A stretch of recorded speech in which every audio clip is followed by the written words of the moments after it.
Hello and welcome to Gravitas Wins Conversations. Millions of women are coming into the workforce every year. But if we have to keep them, then we have to make our workplaces safe for all of them. India has a very comprehensive Prevention of Sexual Harassment Act. Today, I'm going to discuss with Priyanka Sud, a practicing advocate, about all aspects of this particular act. How can we make our workplaces safe for women? Hi, Priyanka. Welcome to the conversations. Hi, Joseph. Thank you for asking me to join your the session for today, and hope we are able to enlighten the audience on the POSH to the maximum. Absolutely. Priyanka, let's start with the definition. What is sexual harassment? Can you define it? Can you give me some examples of that? Sure, Joseph. I'll first like to make it very simple in a precise manner, not getting it too much into the legal complexity. Any workplace which violates the women's right of life, liberty and equality, and there is a hostile environment and she feels insecure joining the work environment back, leads to the environment that is covered under the definition of sexual harassment. Now, going deeper into the meaning of sexual harassment means any unobjectionable instances, words, sexually colored words, where a person, there are two special terms that are used in the sexual harassment, quid pro quo and the hostile environment. If the employer or the senior, he tells his junior, or the employer tells the employee, if you do this, in lieu of that, you will be given this advantage, and that whatever the demand is not acceptable to the women, that is all covered under sexual harassment. Coming to the second part, where the threat is there. If you do not do this, then this is gonna happen. Somebody spreads the bad words, the rumor, because the lady did not agree to the demands of the employee or the employer. In that case also, that is covered under the sexual harassment. Let me lay out one example to you. Two colleagues working together, due to certain assignments, they are working late hours in the office. And now the male colleague requested the female that even I have to travel the same place where you are staying, I'll drop you down. Okay. On the way, they are very friendly, talking, had the dinner. And during that, after the dinner, the boy demands something unfavorable, which is not acceptable to the lady. Or come, let's have a sleepover tonight. Now the refusal, and very polite refusal on the part of the lady, that I am just a colleague. My talking to you or having dinner has nothing to take going a step ahead what you expect from me. And she refuses and refrains. They go back home. Now the very next day, the boy again makes a demand and requests the lady that I would like to go for a sleepover or advances, ask something more than a relationship of an employee. Now in that case, she refuses again and clearly says that I have refused you. Now the colleague says that I am going to spread that the previous night you were driving along with me and we have you made advances. Now this is something where he's trying to threaten the lady. And this is covered under sexual harassment. When such incidents happen in the office and they are objectionable, they are sexually colored remarks, physical advances are made, pornograph pictures are sent on WhatsApp, they are all covered under sexual harassment, where a person tries to misuse his power, his position, or make some illegal advances, invading, demeaning the lady. These are all covered under sexual harassment. Okay. Priyanka, we will take this example itself and we will look at it from a multiple angles. Right. But before we go there, does this happen only to women? Can it also happen with men? Right. Joseph, what happens is there are certain offices, the MNCs, which have drafted policies who are both the genders. But legally speaking, the act, the POSH Act, that is the sexual harassment of women, as it states categorically the gender women, at workplace is specifically drafted qua the women only. Like the policies can be there towards indicating towards the women also that these actions are prohibited in this place. They are not acceptable in this workplace. But covering under the act, the ICC, in case take cognizance. Cognizance means if a complaint has been given by a male and policy is covering the male counterparts also.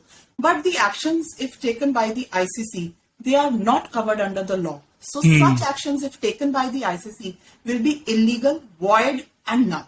So they won't have sanctity in the eyes of law. Okay. But safeguarding the rights of the male, if they face certain problems and service policy of the company or the government sector is such, they have certain minor and major punishments, but not covering under POSH. There are certain sectors where we can categorically lay down that such actions on behalf of either of the counterparts is not acceptable. These are not going to be admissible in the particular workplace. Then, as per their service policy, the actions can be taken, but not under the POSH. Okay.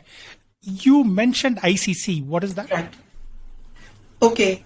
This is the Internal Complaint Committee, Joseph. This complaint committee is mandatory all around in the workplaces where there are employees more than 10. Now, let me make it more clear to you. Any workplace where we have 10 employees, ICC committee has to be made by the employer or the people who are in the management or the one who are the policy maker. They are all under the category of the employer. Okay. And the employees. Tomorrow, if a company says that I have got ad hoc employees or they are interns and the number is more than 10, then also they have to make the ICC. That is mandatory. Now, in this ICC committee, what happens? The senior most female is the chairperson of the committee from the workplace itself.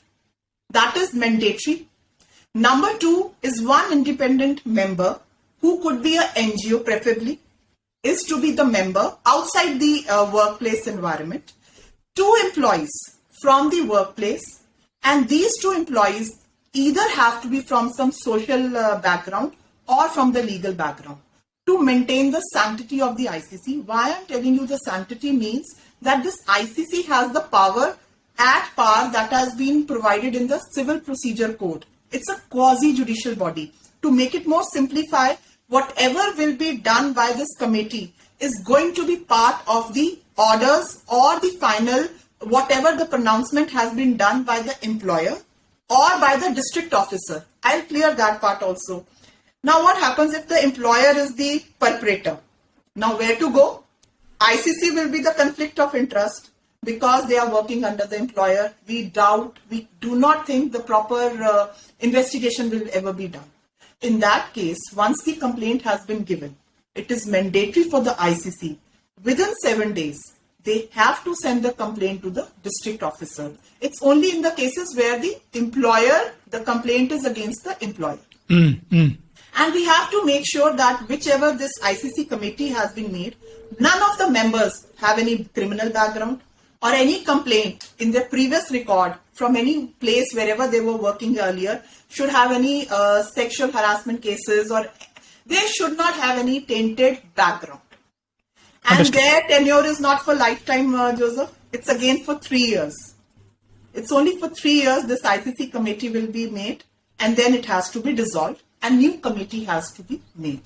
Okay. Now, apart from that, one thing very important, 1/3 majority of this ICC has to be female. Okay.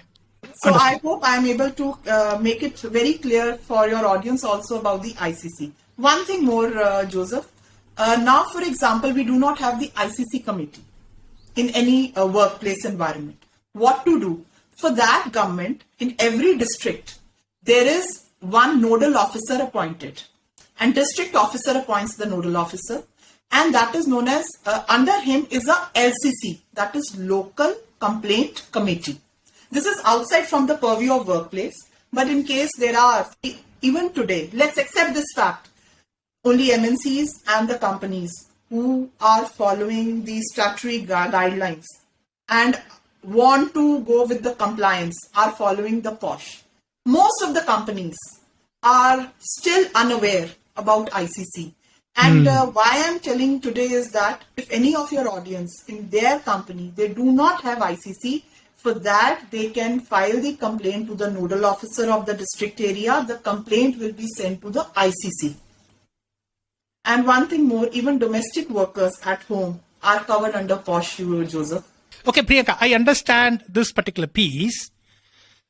the example that you gave and then whatever that we are talking about sexual harassment, can it happen only offline now that most of the audience that I have, and I'm from a tech industry, so we are all working virtual lot of times. Of course, this hybrid is coming in. Can this happen online also? Yes, of course. During the work hours and any messages sent while we are working in a hybrid mode, it is all covered under POSH. Okay. Now, you repeatedly said about under the working hours. Now, obviously, when we are all working together, we are going to exchange our numbers in one way or the other. Maybe I'm connected on LinkedIn.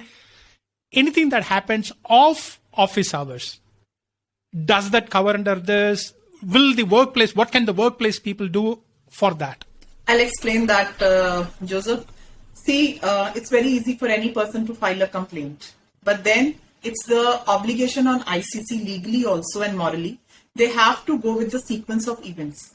Whether that exchange of messages was in a friendly notion, advances were made by the female also, or it was abruptly taking advantage that it was not a work hours and there was no, the offices were closed Saturday, Sunday, for example. Let's take this example. And Friday, the assignment was complete. Now, one of the colleague or maybe the senior on Saturday is writing the message again that I have not received the files or whatever it is. The lady sends back the details. Now again, he's writing again. Okay, where are you? What are you doing? Okay, can we go for a video chat? Now, what exactly is that? Was it a demand of the hour? Now, that is in a continuity with the work, but that will be covered under POSH. Now, for example, let's take one more example. Two colleagues working in the same environment. At times, there are policies where they are not supposed to get into any relationship while working in the same work environment. There are certain companies which have such policies also. Let's admit that fact. But if they are in some relationship, tomorrow things do not work and they separate off. Now, once they separate off and now something happens, some sexual advances is which lady is not comfortable and refuses, refrains, restricts. Now that is covered under POSH, not the actions prior to it where it was a mutual consensus to certain actions. Okay. So this is a very big responsibility of ICC. That is why it is mandatory under the Act and the rules for the employer to conduct on and off workshops for the ICC members, so that at the time of investigation, they do not damage the reputation of either of the parties. Okay. So you already covered about when this happens, what should the victims do? So is it that they have to report to the ICC? What are the avenues? So say, for example, something happened. Okay. Now, what kind of, and the female colleague said, back off, I'm not interested, whatsoever. And then there is a evidence of that happening. So from that onwards, what happens? How should the victims behave? What should they do? Where should they report? What kind of evidences they should provide? It's a very, very good question, Joseph. What happens if there is a lacuna on behalf of the complainant at the time of filing of the complaint? Complaint doesn't rest only at the point when the investigation has been done, report has been filed by the ICC. There is an appellate body also where the appeal could be filed by either of the parties. Now, when the appeal goes to the higher courts, to the metropolitan officer or to the judicial officer, that is JMIC, that is Judicial Magistrate First Class. Now, what happens when the cases, they go there, and if proper complaint has not been filed by the complainant, there are certain lacunas that will lead to the dismissal of the complaint. Now, coming back to your question, I would like to explain over here, there are certain very, very important things to be taken into consideration whenever the complaint is to be filed. In that case, 6 copies of the complaint has to be given by the complainant to the ICC committee, number 1.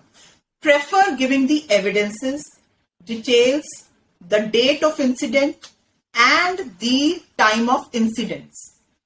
Apart from that, make sure that within 3 months of the date of incident, you file the complaint. Those 3 months, you need to explain every date of the delay.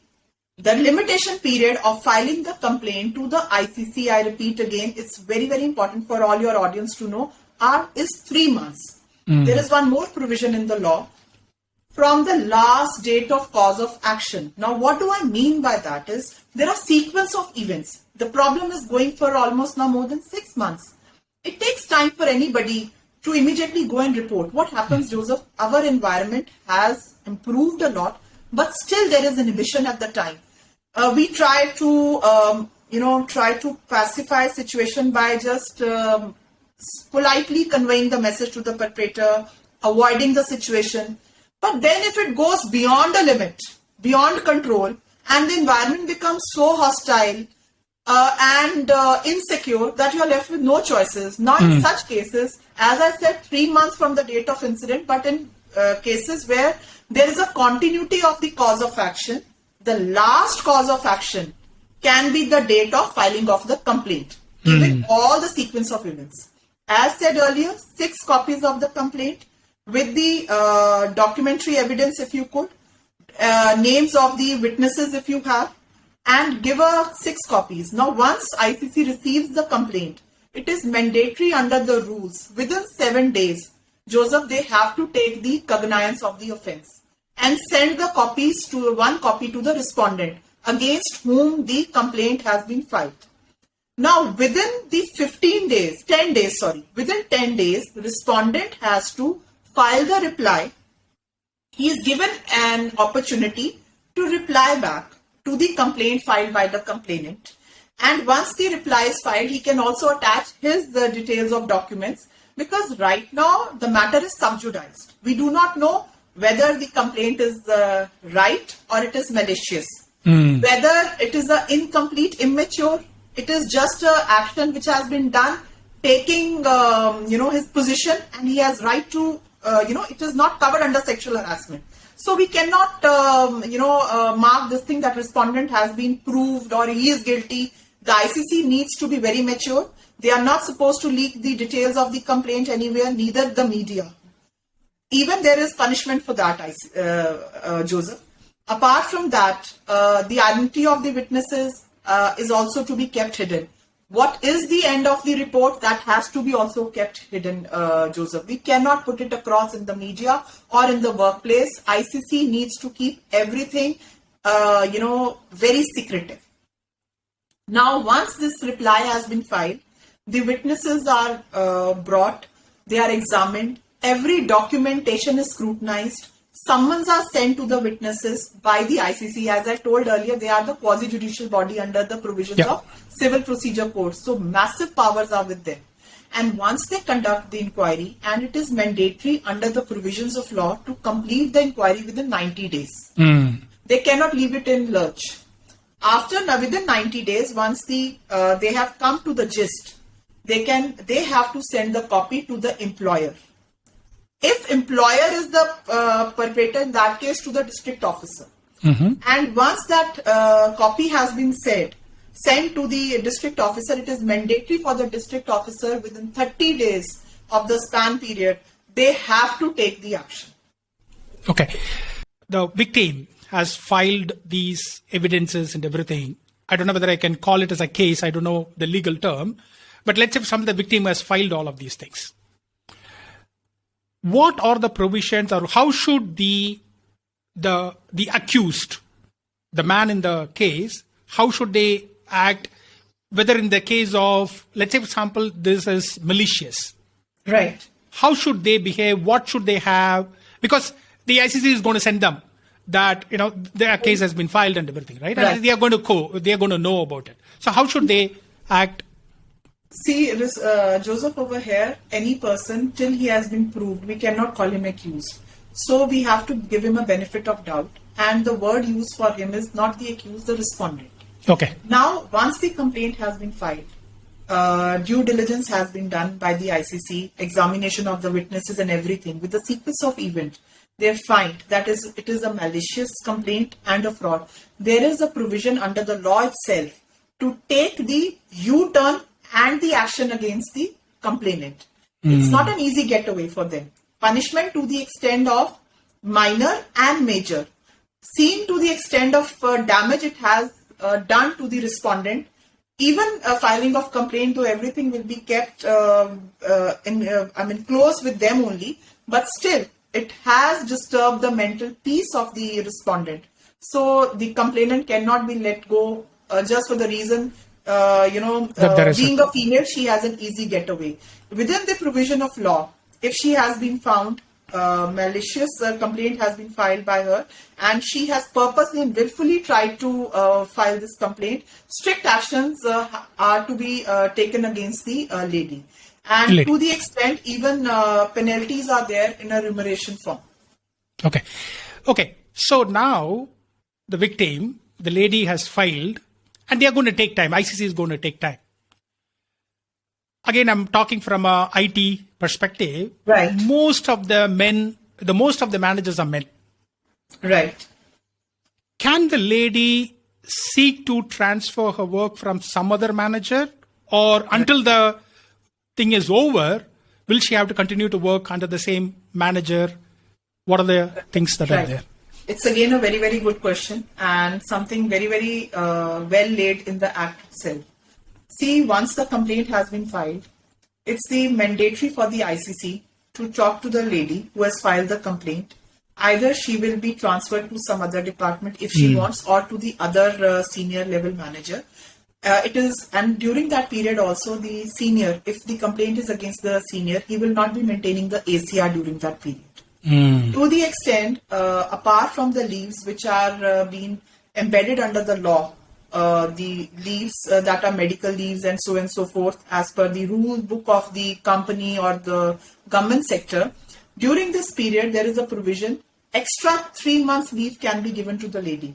At times the trauma is to that extent that she is not in the position, she has been physically harmed, or there is some psychiatric or psychologist visits are required. In that case, 3 months provision is there, apart from the leaves which are embedded under the law. They will not be included within that category. Even to the extent respondent can be transferred from the place where he is presently working if she feels that there is a threat to her life, or there is a threat of some physical advantage towards her. So such provisions are there, Joseph. Apart from that, from your previous question, there was one point that I wanted to tell. There is a provision once the complaint has been filed under Section 9. Under Section 10, there is a provision by the term of conciliation. By conciliation, what do we mean? That there are certain objectionable, like for example, somebody is downloading porn material on his system. And the lady in the adjoining section, though sexual advance was never made, but she is disturbed by the material that is being transferred in that workplace environment, because that is just the adjoining table and that is not the ethos of the workplace also.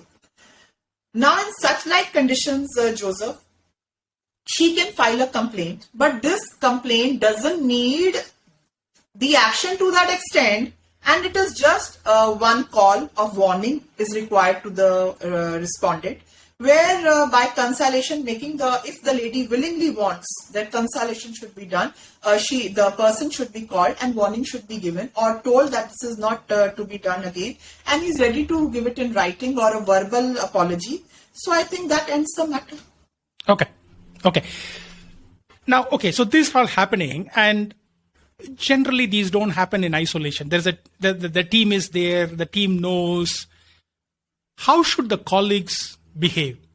What action they can take, what support they can provide, openly or even implicitly, otherwise also.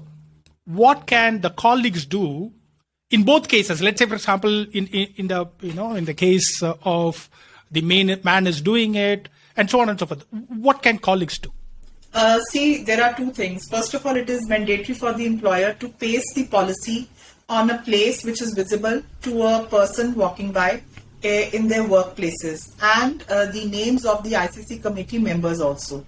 Now, coming back to your question, you see there is a provision under the law where the lady is not confident or not having the guts to come up and file the complaint. The colleagues once the permission has been given by the person who has been a victim or who has been abused by the abuser, I'll say, the relatives and even the colleagues who had been the witness to the situation can file the complaint on her behalf, but by seeking permission on the behalf of the lady, or she is not in that mental condition due to the trauma, because these are silent triggers that goes, and they leave their impacts for such a long time that you lose your confidence and your capability or the ability to take the action when it happens, and thinking that they may be thrown out of the job because that job is very, very important for the lady, or what will family say if tomorrow they come to know my family will not be supportive, or there are certain taboos back end. So in that case, the colleagues then they can come into the role play but taking lady into the confidence. Okay.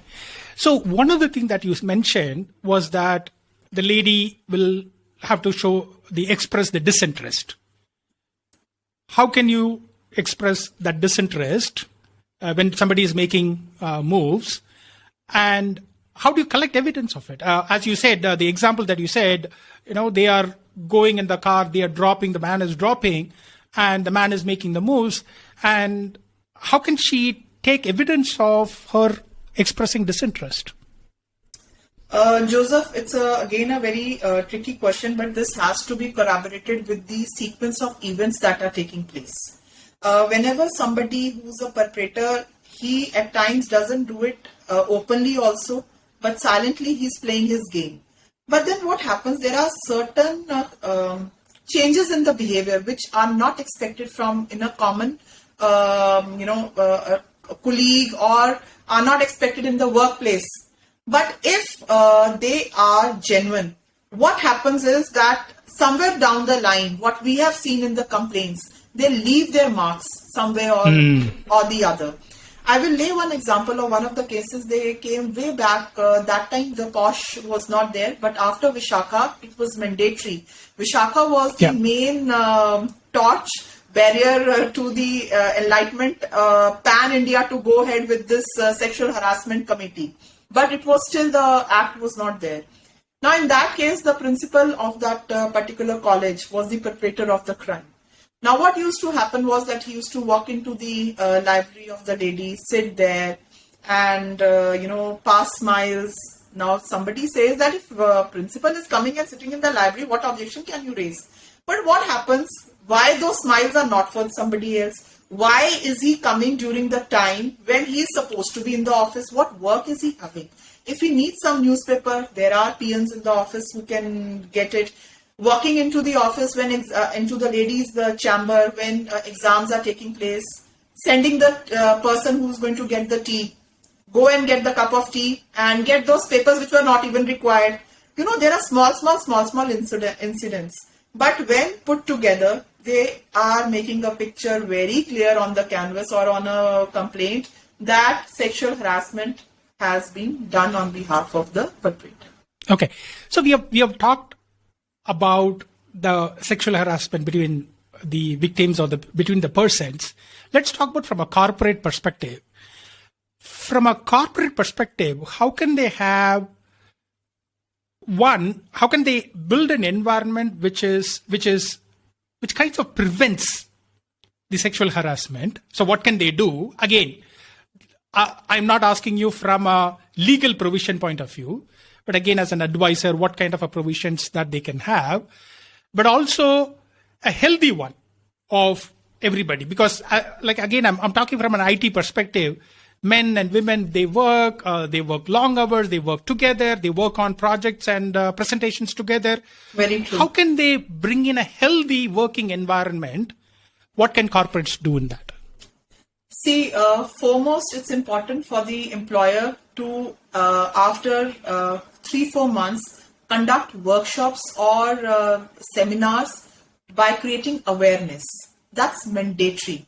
And as per the law also, at least annually, if not after 3-4 months, where the expertise, they come, they share their knowledge, they tell about the policy of the company, they try to tell the benefits of following certain rules that have been embedded under the policy, and how organically they can grow the place if followed well.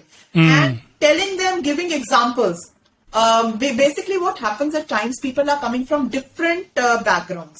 For somebody, talking in that language may be something very common at his home environment, but that home environment cannot be brought to the workplace. So their sensitization has to be done, awareness has to be done, for which these programs are mandatory and should be done to make that organic environment, that ecosystem in a workplace where from the grassroots level, it gets into the mind of the person, even if he is a security guard or a peon, or to a person who is at a senior level manager, that this is not acceptable in our workplace. For that, they should lay examples that this is the repercussion if followed, if not followed, and telling them the damages that could happen to the perpetrator, and on the other end, even making the complainants aware that if they come with the frivolous and the malice or some complaint which is found fraud with some other intentions, such actions will be levied against you. So once that awareness is there, so somewhere down the line, that thing will get inside. Like for example, while we are driving, we know in Chandigarh or across India, we cannot go ahead of 60. And the moment we do, we are going to get the challan. So that thing, we know that the moment we get the challan, we are going to face the, the music of doing wrong. Similarly, that awareness has to be brought, getting embedded into their micro level, to their chip level, that if they are going to do this, this is the repercussion, and how to curtail themselves from wrongdoing, that has to be also told to them. Very true. Okay. So, in your experience, why do these programs fail in corporates? Is it only, you talked about the awareness program, conducting the awareness program. Why do these programs fail at corporates? Is it only lack of awareness? Is there anything else? There are many reasons for that. First of all, at times it's more like an eyewash done by the employers also. Just making compliance being done, not getting the right people for the awareness workshops for the ICC committee also, where they have to be made to understand that how the evidence is to be taken, how the report is to be done, how minutely they have to go, how the questions have to be asked. So that training, those workshops are not for something that has to be eyewash. They have to be trained. That goes for 2 to 3 days also at times. They have to come to that level, from a employee to that level of a person who is going to be part of a quasi-judicial body, having a judicial powers in their hand, because their right done can be very good if done in a shoddy manner, not in the legal manner. That can tarnish and damage the image of the respondent, his future, his career also, if they do not conduct inquiry properly. On the other end also, if they are not conducting inquiry properly, even the complainant, who is the victim, taking the complaint to be correct, in that case, or some honest complaint has come, but their inquiry was tainted. Now in that case, it can damage the future of that lady also, because mentally she will be in a trauma. She will not be able to give her 100% in the workplace. So ultimately what it is, it's like a vicious cycle. If the employers take it to a deeper sense, such sensitization programs will definitely refine their workplace environment, and 100% the employees will be willingly giving their 100% in the workplace. But if the workplace is not healthy, there is too much of fear all the time, it's a hostile environment, insecure environment for the female or for the respondent also, for the male counterparts, they will not be able to give their 100% to the organization. So ultimately it is going to be the failure of the organization only, Joseph. Okay. So they need to recruit right people in the ICC committee. They need to go for these workshops, which are again very, very important. And they need to make an environment where any complaint should be welcomed. They should be given that comfort that they will be welcomed by the ICC or even the seniors, taking it to the next step. At times, there is even provision in the law itself that where the lady wants to file a criminal complaint, within 7 days, the employer has to help the lady to take her to the next step also, if required. So under 354A of the Indian Penal Code or 509 of Indian Penal Code, Joseph here. Okay. one of the things that you touched upon is also about the after effects. Now, again, as you said, the victim is going to think about, even before filing, she is going to think about, okay, how this is going to pan out. She would talk to her colleagues or relatives or other friends. Has it happened with others? How can the victim or the person, the lady, minimize the after effect both within the office and outside also? Because again, the word is going to spread out. The person is going to be very, very conscious of that. Oh my God, if this comes out outside, they are going to accuse me as somebody who is not a team member, who is not a team player, who is not a good person for a workplace. Nobody's going to give me a job. How can they minimize the after effects? See, for that reason only, Joseph, as I told you earlier, they have to keep the name of the complainant hidden. It has to not spread in the workplace environment. They cannot spread that so-and-so lady has sent the complaint. And it cannot spread. Even the punishments are there for the members also if they spread. It is embedded in the law itself. They cannot get it published. They cannot spread the word. Everything has to be within the four walls, within the ICC committee. It cannot go out. Now, as far as the lady is concerned, there is a provision of compensation also for the, if mental, she has to go for some therapies or something, that if found guilty, the respondent is supposed to pay the compensation also, depending on his salary and everything. And at times, the salary is also attached by the ICC committee. They have the powers. Once the punishment has been given, the salary is attached of the respondent, and from that salary, that amount of compensation is given to the lady so that she could, pay for her physical or mental clinical programs, what she had to undergo. Okay. Priyanka, we have talked a lot about from the legal perspective, corporate perspectives and everything. Many of these crimes, the law alone does not prevent.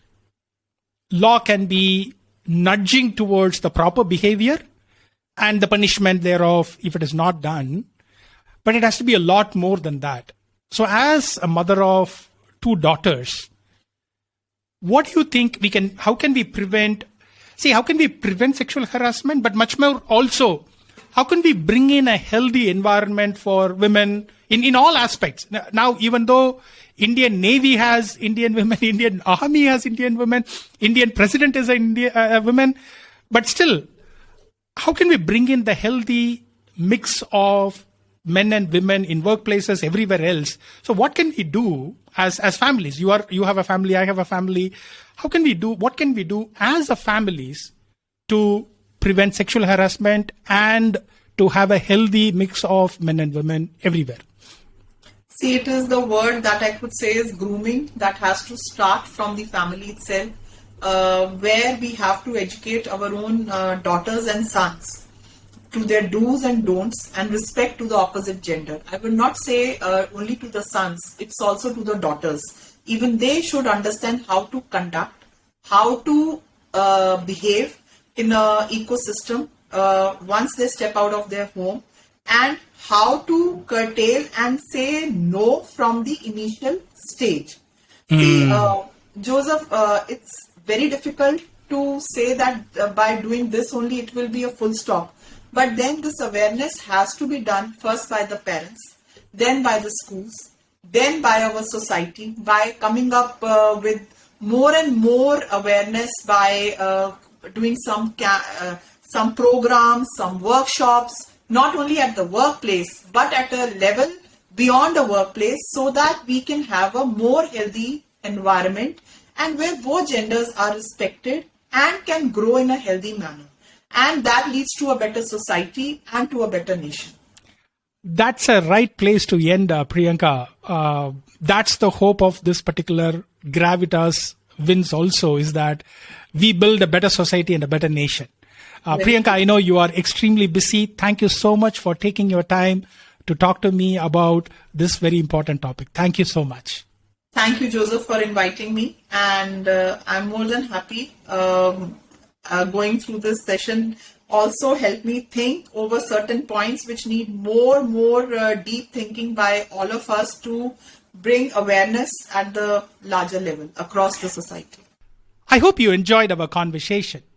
Can I request you to share the key takeaways from our conversation? If you like the conversation, please share the podcast with others. Have a life of wins.